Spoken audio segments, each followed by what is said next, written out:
Hello, I'm EnterElysium, and this is my alpha review for DoorKickers, which is now on Steam.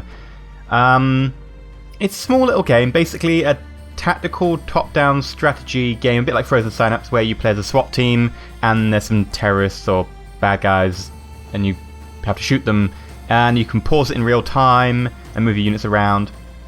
It's a small strategy game that's just a little bit of fun, really. Now, the thing is to remember that the price point for this game, I'll just mention it quickly, £7, $10 and €10, because of course, you know, everyone knows dollars and euros are the same thing. So let's just dive right in, open the options menu and have a look in there. And this screams to me mobile port, because I can't even window the game, I can't change the resolution. I mean, it's nice we've got the sound sliders, but I wanted to upload this in 1080p, but instead I'm uploading it in my native resolution, which is kind of annoying. The game doesn't seem to be in that high resolution anyway. But it looks like a mobile port from this menu. But as far as I can tell, it isn't. It's designed for PC, straight up for PC. But anyway, we just go straight back. A lot of this reminds me of a mobile game, like... Anyway, these are all the missions you can play at the moment. There will be some procedurally generated missions later on, but at the moment it's in alpha, so... Like there's a one here where you just got to kill some bad guys. Cool, yeah, let's just do that one. Now, as you can see down there, we've got 4 different spots, but I don't know why they appear, because you can only have 1 or 2 troopers. I think it's just because you can choose different locations and start in, so alright, that's cool. You've got a choice of different troops at the moment. You will be able to customise their gear in future, I think that's slated for one of the updates, but we'll put 2 pistol guys in for the moment. Now, at the moment you've got pistols and you've got M4 carbines, pistols being better at short range, quick shooting, I think they react quicker or something. M4 carbine being more powerful, better at range and so on, because of course puts out more bullets, so over a period of time it's more accurate than a pistol. So let's give it a go with 2 pistoliers then, since we're going to be in close confines for most of it. Now, of course, you will be able to edit the loadout and so on. At the moment, there's only 2 weapons, but there will be more introduced, and they're saying, oh, there's secret weapons to come, we'll be unleashing later. Well, we know what they are. One of the breaching options that's greyed out is shotgun breach or something, I think. So there will be a shotgun, we know that.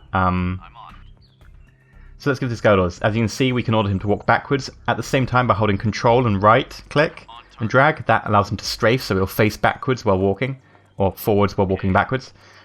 And now we get the breach menu, so let's just use the fibre optic. And you can see there's a guy on the other side of that door. So let's use a breaching charge. Now this is kind of nice, I do like this. You've got several different options for like breaching. You can just walk through the door for a start. Only blow it up like that, quite satisfactorily killing the guy.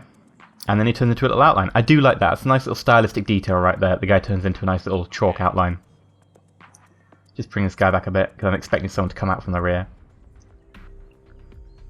And next, I'm just contemplating, what do we do? Oh, well, we'll shoot that guy. That's a good thing. We'll do that. Cool. Yep, cool beans.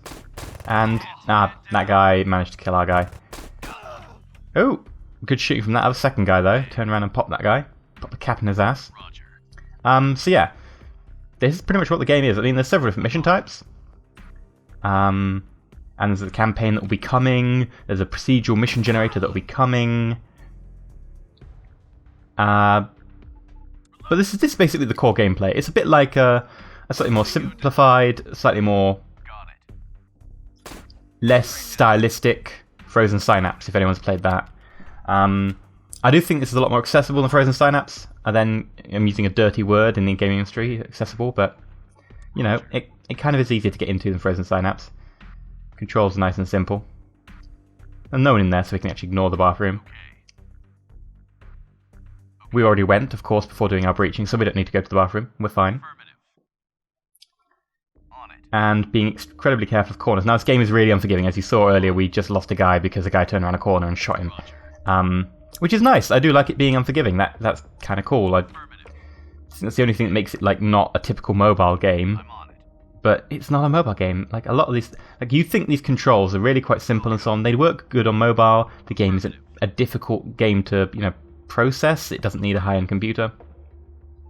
It looks nice enough, but there's a guy in there. We don't have a breaching charge. We could flashbang him, but on this case he's looking the other way, so I think we can just pop the door and bam, he's dead. And strafe sideways while entering this room.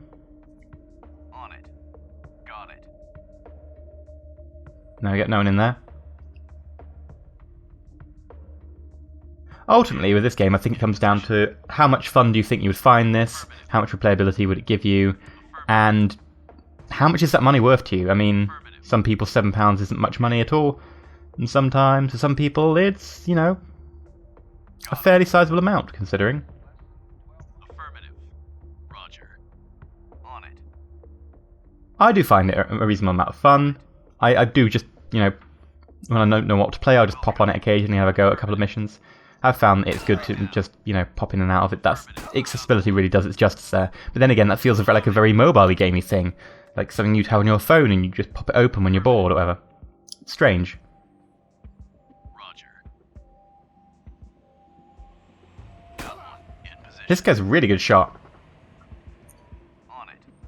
Now, I think, I think we'd have probably got them all by now, but apparently not, because the game will end and the mission will just go, yeah, well done, as soon as you get the last guy. So if we chuck a flashbang, he might be hiding down there somewhere. Flash out. I'm throwing a flashbang, so I'll show you that. And then if we pause the game and... Oh, there's a guy up there. It was obviously circling around behind there. And as you can see, it gives us 1 star, which is apparently improved result. Which is odd, considering I've already got 1 star on the mission. But anyway, I assume I did it quicker or something. You can get a little... breakdown, presumably be able to change the names or something when you can customize guys. That's coming, of course, like I said. There's a mission generator for the procedurally generated missions that will be coming, so you just log it up and it'll chuck your mission. There's a campaign that's coming, which presumably is just a load of set missions.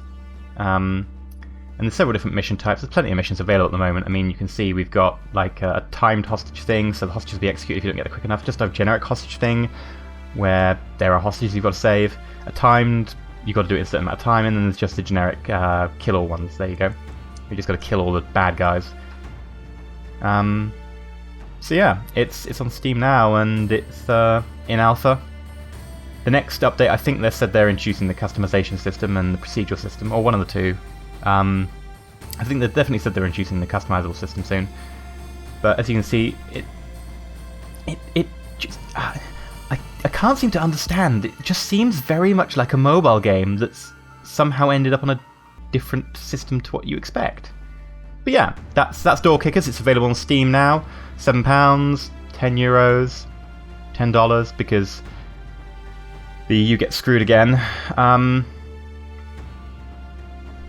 If you think you would enjoy this kind of thing, I have to say it is a little bit of fun. If you think it's worth the money, that comes down to personal preference, really. That's my opinion on it. So yeah, I've been EnterElysium. If you enjoyed the video, if you found the review useful, you know what to do. You're on YouTube. Come on. There's a like button and a subscribe button. Do I need to give you any more indication than that? Anyway, I've been EnterElysium, and stay shiny!